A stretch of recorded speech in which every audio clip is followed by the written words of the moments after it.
Welcome to Oddball. I'm Charlotte Wilder. That's Amin Elhassan. And you all know where we have to start today. Joel Embiid's suspension. Embiid's going to be suspended. What? You want to call it that? Well, I call it it's a slap on the wrist. Okay, and you call it that because it's 3 games after he shoved columnist Marcus Hayes after Marcus wrote something that he found very offensive about his family in the Sixers locker room. So why do you say it's a slap on the wrist? It's too light, man. Like if that's the going rate for physical contact with intention to harm in a locker room. If I'm an NBA player and I know it's 3 games, that's it. There's no telling how many people I'm accosting physically. The whole point of the punishment is that it has to be enough to make people think twice before they cross that line. In the same way that Charlotte, once upon a time, NBA games, guys fought all the time. And then all of a sudden, the league said, hey, if you throw a closed fist punch, doesn't matter whether it lands or not, it's an automatic suspension. Yeah. What do? It legislated fights out of the game. We get shoving and grabbing, but nobody throws punches. And people say, oh, because NBA players are soft. No, it's not because they're soft. It's because they understand the juice is not worth the squeeze. Now, in the heat of a game, someone's talking trash, you get mad, you guys shove each other. Should I punch them? Nah, not worth it. Game suspension, just for something that happened that I'm not going to probably forget about by the end of the game. But when you talk about what Marcus Hayes did, the reaction he elicited out of Joel Embiid, that's beyond like little heat of the moment. That's festering. That's, dare I say, almost premeditated in the sense that Joel Embiid said, I don't care what the consequences are the next time you cross that line. So you've got to make it ultimately clear that if you are saying, I know what the consequences are and I don't care, you have to make it clear these consequences are pretty dire. If it's 3 games, I feel like that's not dire enough to make someone reconsider their actions. Yeah, and Embiid did say, he literally said, I don't care what the consequences are. Also, this sort of tracks with the NBA not coming out hard against Joe Mazzulla when he said on that Boston radio show, we should have more fighting. And you were saying that David Stern, who'd been the commissioner, he would have gotten reamed out and maybe forced to publicly apologize. I haven't heard that anything happened from that. And now Embiid shoved somebody and is suspended 3 games. It shows sort of the league's policy on like, yeah, sure, go for it. It's I don't want to say like soft on crime or whatever, but like Commissioner Silver has shown to be way more lenient, and particularly since 2020, way more lenient in issues of players versus media, right? Like just think about the limitations of locker room access now. It's way more tightly restricted. And I think the coverage has suffered as a result. But Commissioner Silver has shown time and time again, I'm going to side with the players on any one of these issues. And I feel like this was another example of that.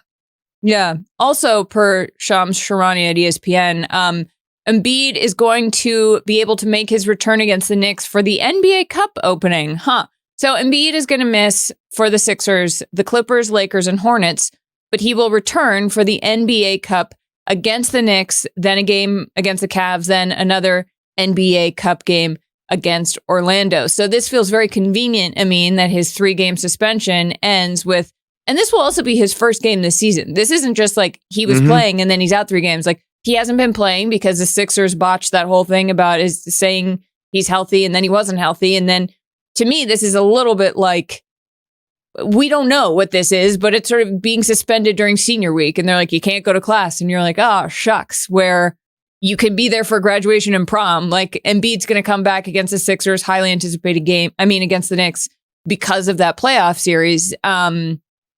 I don't know. Maybe it's a tinfoil hat, but it's hard not to correlate the two. That hat is not made out of tinfoil. It's made out of stainless steel with conductors to grab electricity from the sky and channel them into your brain to make you even smarter. Because Charlotte, you're absolutely right. There is no chance that it's a coincidence that they make it so that he's going to be available right when this thing that the league has deemed important, that we're stressing is important, the NBA Cup, the NBA Cup brought to us by Emirates, NBA Emirates Cup, however they want to call it. This is an important thing. This isn't just another regular season game. And so the idea that someone who hasn't played any games all of a sudden is now medically cleared to play oh, by the way, your suspension starts today. Oh, by the way, if we do the math right, you'll be ready to play by this game. It just all adds up. And again, it's like I understand from a business standpoint why you would want it to be that way, right? This is an important thing. This is an important player. He's playing against a team he played against in the playoffs. It was probably the most entertaining playoff series we had in the playoffs last year was Knicks versus Sixers. So we don't want to lose any steam or momentum out of that because we're doing the right thing with a suspension. But I feel like the message behind the suspension is much bigger than an NBA Emirates Cup game being important. It's more important than that because it sets the rules of engagement for everybody. Like, this is not acceptable. And if you cross this line, there are dire consequences. Yeah, I also think, I mean, you know, I hate talking about ratings, but they have been down as people have been noting. And the NBA is probably in a little bit of freak out mode. And so, you know, you can't really take chances if one of your biggest stars is out for a game that you've deemed important. That becomes their rationale, I would think. Gotta give the people what they want. Speaking of that, let's talk about these two Ja Morant layups because they're the two most viewed plays of the season so far. I think together they have 161 million views. This is good, right? These are good numbers. Mm-hmm. No, I mean, look, this goes out to everybody who's like, oh man, I don't know about Ja, whatever. Like, look, he did some boneheaded things. Well, you cannot deny he's a hell of a basketball player. He's one of the most exciting players in the league. He is must-watch TV every single time he steps on a court, and he certainly showed that over the weekend with those acrobatic layups. I mean, look, man, I don't want to get too ahead of myself, but two of the greatest layups ever made in the history of basketball. Whoa. Okay. I mean, if you think about great layups, it's like Michael Jordan in the finals against the Lakers. You think about Michael Jordan, I want to say against Cleveland, it was a regular season game. He had a crazy up and under. I know Vince Carter has had a couple of crazy ones, but like this one, I mean, just everything about it was the artistry that we come to expect from NBA star athletes. Like, that's when you want to tell someone, hey, you should watch some NBA basketball. That's the clip you show them, which is something that baseball doesn't have, because baseball is like, why should you watch this? Watch Freddie Freeman hit this thing 500 yards. Yeah, but like, okay, so you hit it. Like, there's nothing. The NBA is like, this is a circus act. Is sort of the, that's the skill artist. level. If this is, it was this or Saquon Barkley this weekend, right? Like, those are the two plays that everybody spoke about in all of sports. Saquon Barkley doing the reverse hurdle and Ja Morant doing whatever the hell you want to call that. Yeah, it's like stuff that you can't even comprehend that like they make look easy, and then you stop and think about what they are actually doing and realize it's pretty much impossible except for those two people. By the way, I mean, I do want to say in the Grizzly game where Ja had that amazing layup, Zach Edey had 25 points against the Nets. Oh. What do you think? That's very impressive. You know, Jahlil Okafor had 21 points in a game as a rookie on November 4th, 2015. So, I mean, I guess Jahlil Okafor is here to stay, because clearly slow back to the basket only bigs that can't really move their feet and get blown past for layups to lose the game, as Memphis did, because Zach Edey got blown past for a layup. Yeah, I guess it's all fine. It's all good. All right, it was worth a try. I don't know. Yeah. Maybe someday Zach Edey will do something to impress you. We got to talk about Lamelo Ball. Lamelo Ball, he's doing amazing. He's killing it. He's seventh in the league in scoring per game and is averaging 5 free throws per game, which is earning him the title of ethical scorer. What is that? What does that mean? What is it? I don't really know.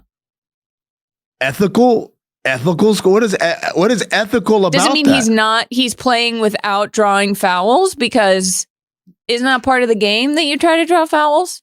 It's a goal of the game. You want to draw fouls. We want to get our points easy from the free throw line, uncontested, while we're resting. We want to put the other team in foul trouble. So when you foul any one of my guys 90 feet from the basket because you got a little too overzealous in your full court press, we're shooting free throws off of that. The idea that somehow it's a positive that he doesn't draw free throws, is absurd. It's insane. And it sounds like someone, to be honest with you, it sounds like executive producer of the show, Gabe Goodwin. Because that's the kind of thing he probably pines for. Like, oh, why don't you just decapitate a guy and then we don't even have to call it a foul. Just run back up court and play D. No, like that. No, I don't know. I mean, I like ethical scoring. I like my scores to be free trade. I like them to be union baskets. I like them sourced very ethically. So, yeah. Technically, aren't they all union baskets? Yeah, so that's good. So we got that going for us. Everybody's an ethical scorer in the NBA. There we go. I'll take that. What is unethical scoring? That's unethical scoring is like Draymond Green choking Rudy Gobert out and then making a layup, even though that didn't happen. That would be unethical scoring. He didn't even try to make the layup. Right. He was so focused on choking. Okay. No, unethical scoring would be if you if a player, like when Lance Stevenson was blowing in LeBron's ear. He was playing defense. That's unethical defense. Okay, so here's the question. Who's the least ethical scorer in the NBA? Let's put it that way. Jalen Brunson? Jalen Brunson is unethical.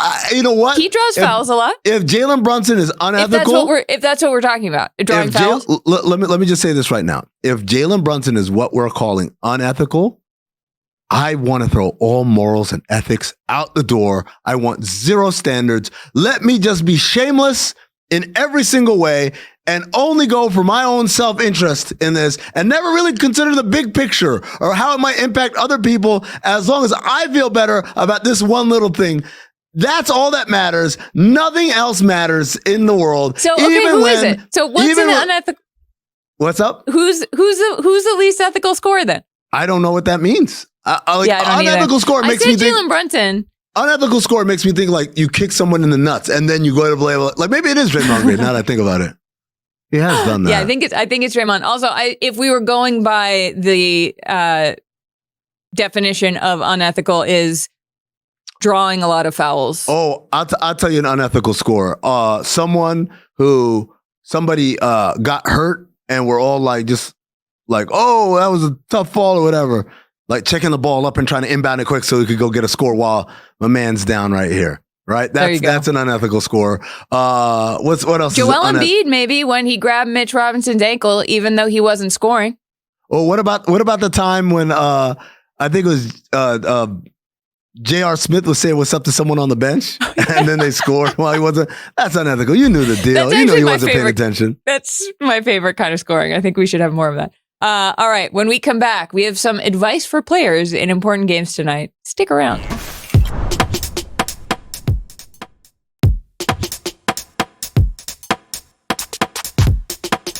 Welcome back to Oddball. I mean, there are a lot of important games tonight, which I'm excited about. Some players are going through a lot, and that's why they come to us here at Oddball. Do they? This is Oddball Advice. Remember, everybody in the NBA watches Oddball, so we give them advice. This is our way of speaking to the players. Nice. Okay. All right, guys. Okay. Yes, listen up. Turn up the volume. I'm going to try and speak directly into the mic because when you're whispering to someone, it sounds like internal monologue. It doesn't sound like a regular conversation. Got it? Okay. Yeah. Great. Perfect. Okay. Let's start with Nuggets Thunder. This is, I don't know. I'm excited for this game, but Aaron Gordon will miss multiple weeks with a calf strain, so he is out. Do you think we should give Jokic some advice? Yeah, it's kind of weird. Like right before our eyes, it's like the Thunder are the team of the future, and the Nuggets are kind of like the team of the past. It feels like Jokic definitely must need some advice. Charlotte, do you want to get us cracking? Yeah. Look, Jokic. First of all, my only advice really is keep doing what you're doing, but try to get your teammates to do it with you, or your front office to make different moves, or be the Thunder. I don't know. I mean, this situation is like a little bit of a bummer to me because of what you said. We're watching this like not work when this was such an unbelievable team to watch. What would you tell him? Nico, we're on a first name basis, so I can call you Nico. This is what you do. You tell them either I get help or get me the hell out of here. You got to go Giannis on them. You have to threaten to leave. That'll get everybody up in arms. They're going to try harder. Everybody, not only your team is going to try harder to play harder, but also your coaches are going to coach harder and your front office is going to front office harder. See how that goes? Players play, coaches coach, front offices, right? And only by threatening them with your absence will they figure out, like, damn, we got to do something different. Wow. That was really good advice. Thank you. Yeah, we've all seen what happens when you play nice. And Damian Lillard ends up in Milwaukee. Okay, but on the other side, the Thunder have been a historically good defense through 7 games. And Chet is actually outproducing Wemby across the board. This feels like it's going to be sort of a statement game for Chet. So why does he look like that? Yeah, why does he look like that? I don't know. Wet Willie. It's not a bad picture of him, though. Ew. Don't stick your finger in Chet's ear. Wet Willie time. Chet, listen, my dude. What you've got to do is just go out there and keep doing what you're doing. Don't let yourself get distracted, or don't be intimidated by Jokic, even though he's like 3 times your width, and you have the longest torso I've ever seen, which is impressive. Just go out there, do what you do, keep making those plays. You've got the superior team surrounding you, and Jokic doesn't have much help. So I don't really think there's much I need to tell him, Amin. Chet, you got to listen to me here. Last year, you just did what you did. You did what the team needed. You guys were great. And guess what? Everybody fainted every time Wemby farted. Buddy, you got to make some splashes out there. You got to show people the handles, little no-look pass, little Magic Johnson style. You got to pull up deep. I'm talking about like 27, 28 feet deep. I want Steph Curry to be blushing because you were pulling up for so deep. That's what you got to do. Because enough of this nice guy act, Chet. You got to let people know you've arrived. And Victor Wembanyama is just a pretender, right? You aren't playing against Jokic. You're playing against the future here. Your future. Wow. That was really, you're good at this. I know.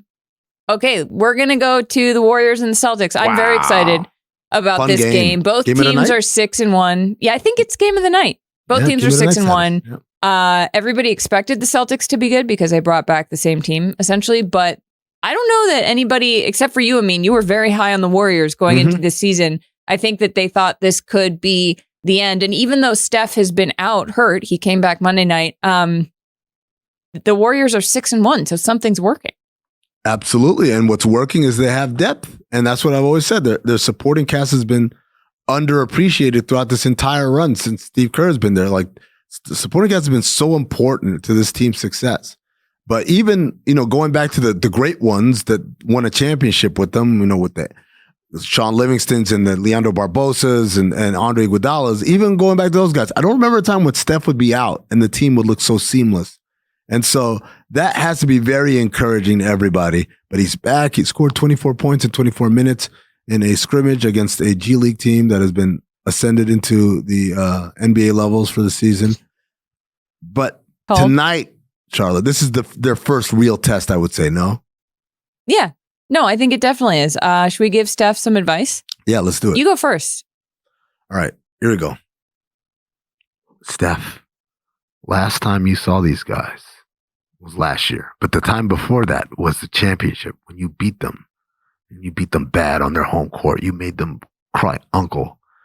You've got to remind them of that feeling because they're walking on sunshine right now. Like, we're champs. No. Like, you've got to remind them, hey, still my house over here. You guys still pay rent. You don't own.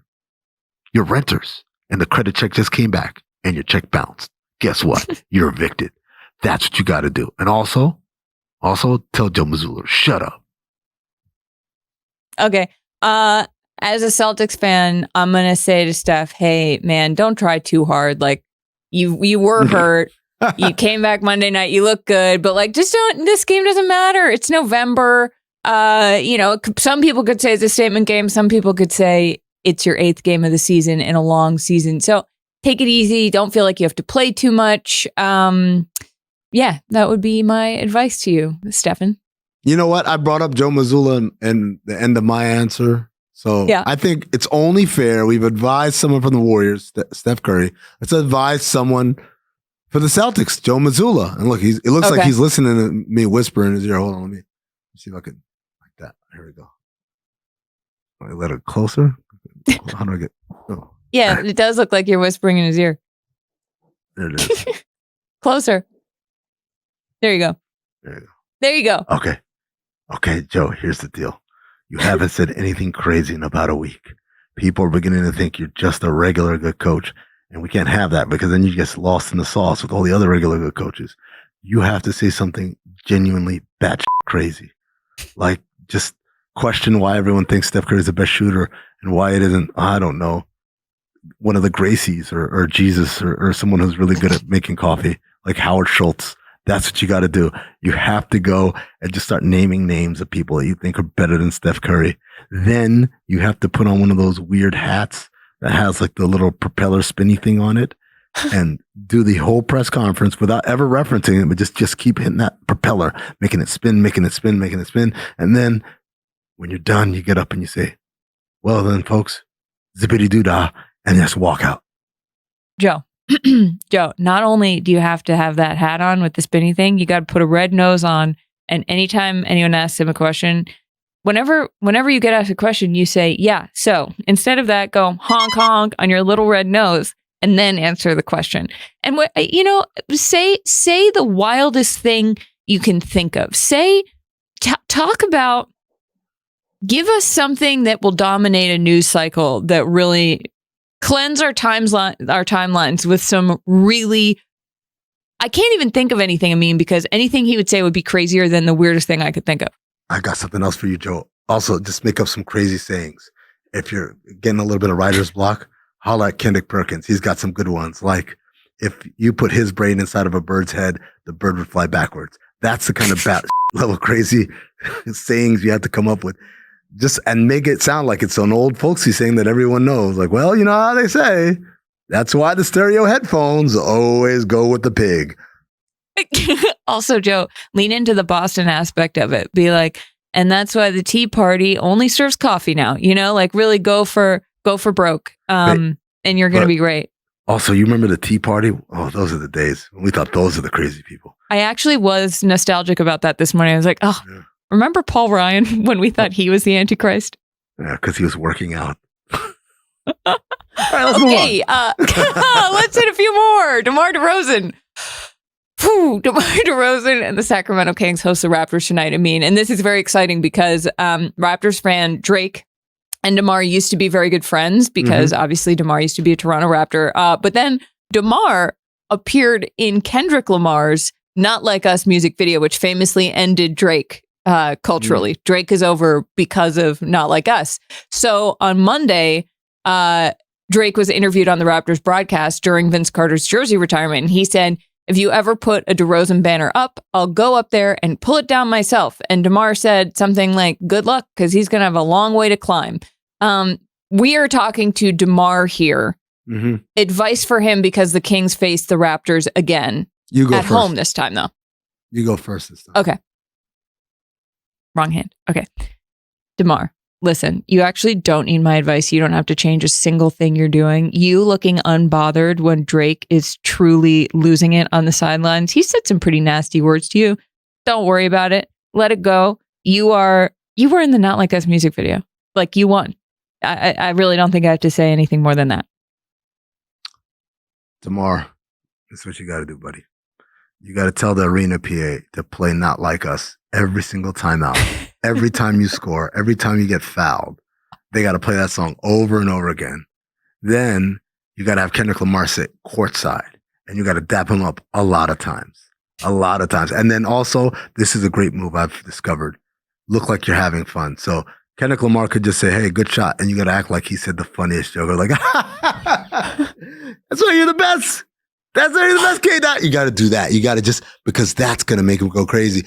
And the other thing is they can have a picture of Drake somewhere and you got to like elbow Kendrick and point and like, but you don't even have to say anything. You have to act like you're saying something and Drake's will be, oh, what are you saying about me? That's going to make him go crazy. Trust me on this. The diabolical thing is that I've seen Amin deploy these tactics against people in the real world. So he really knows what he's talking about, DeMar. It works. Kind of like Michael Jordan works as the greatest of all time. That is it for Oddball, folks.